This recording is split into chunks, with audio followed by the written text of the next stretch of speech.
All right, today we're going to dive into an online article that introduces a pretty provocative term for a modern dating phenomenon. It's this idea that tries to explain what the author sees as a major shift in the dating market. So let's break it down. But first, let me ask you this. You know that feeling when what you expect to happen and what actually happens are two totally different things? That clash is something we all deal with. And according to the article we're looking at, it is right at the center of modern dating. This right here, this is the author's whole philosophy in a nutshell. It's a pretty blunt take that sets the stage for everything else he's going to say. If the world isn't meeting your standards, it's on you to change them. Keep that idea in your back pocket as we go through this. Okay, so here's our game plan for this explainer. We're going to unpack an article by a writer who goes by the name the Appalachian Gorilla. First, we'll define the term he came up with, Hoe-flation, and then we'll get into all the reasons he claims are behind it. So the author, he doesn't just jump straight into the heavy stuff. He starts with a real-world observation that he finds kind of strange, and it's his way of getting us into this whole topic. So let's start where he starts. When you hear the phrase dad bod, what picture pops into your head? Probably just a normal, kind of average guy, right? Maybe a little bit of a stomach. Well, the author points to a very, very different take he's been seeing online. And this is where his argument really kicks off. He gives this example of a professional bodybuilder. I mean, a guy with a physique at the absolute peak of human conditioning being called a dad bod online. To the author, this huge disconnect is the first major red flag that people's perceptions are getting seriously skewed. And he's quick to point out that this wasn't just some random one-off comment. He brings up another case with another top-tier bodybuilder getting the exact same label. For the author, this pattern is proof that expectations for what a man should look like have, in his opinion, just become completely untethered from reality. This idea is basically ground zero for his entire theory.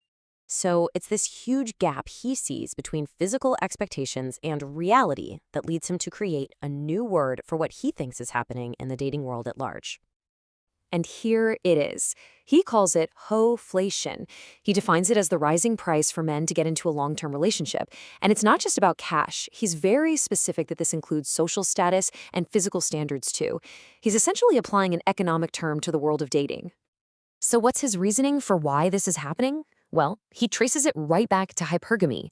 That's the tendency to look for a partner with higher status, whether that's social, physical, or financial. He frames this as a fundamental evolutionary drive for women to date up. Okay, so if Hoe-flation is the what, now we get to the why. The author points to several big societal shifts that he believes are fueling this whole thing. He basically breaks it down into 5 main culprits, and we're going to walk through each one. Dating apps, social media, government support programs, the declining value of male labor, and this concept he calls alpha widowing, which is the idea that once you've dated a high-status partner, it's hard to settle for anyone you see as being on a lower tier.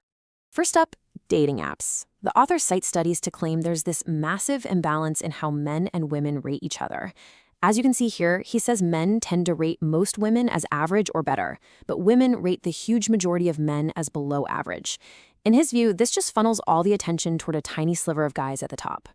Next on his list is social media. The argument here is that platforms like Instagram and TikTok create this endless highlight reel of the super rich and the super attractive. The author's point is that this highly polished, curated content becomes the new normal, the new baseline, which makes a regular guy look, well, inadequate by comparison. All right, now for his economic argument, which is a big one. He claims that government support systems can, in some cases, provide more financial resources than what an average man can bring to the table. He goes so far as to say this makes the government a more reliable husband, potentially removing the financial need for a woman to partner with an average guy. And this ties right into his next point. He argues that things like automation and outsourcing have driven down the economic value of traditional male labor. From his perspective, this weakens one of the key things men have historically contributed to a relationship, which again shifts the whole dynamic. So after laying out all these causes, the technology, the economics, the author then gives us a quick history of how he's seen different groups of men try to deal with this new reality. He sees this playing out in about 3 waves. First, he talks about the pickup artists who tried to use social tactics and game the system. He says when that didn't work, it led to the rise of MGTO, men going their own way, which is basically a philosophy of men opting out of dating altogether. And finally, he points to the black pillars, who he says took on a much more hopeless, fatalistic view that physical appearance is everything, which led to things like looks maxing, trying to maximize your attractiveness at all costs. And that brings us to the final section, the big finale. After diagnosing the problem and walking through the history of these failed responses, the author finally offers his own advice for guys trying to navigate all this. And look at that. We're right back where we started.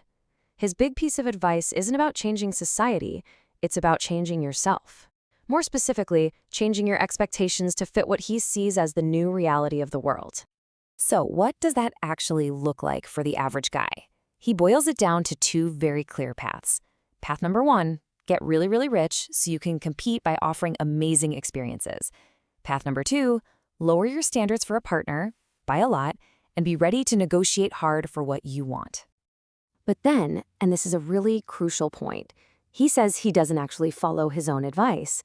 He carves out a third path for himself, which is to just refuse to play the game at all.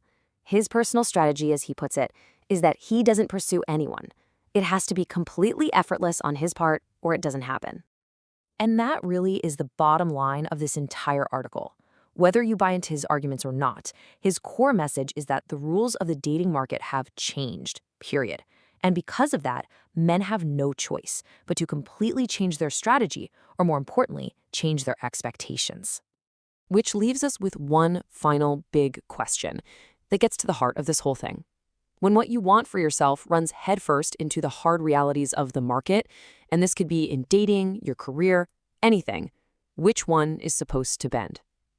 Is it your desires, or is it reality? Definitely something to think about. Thanks for tuning in.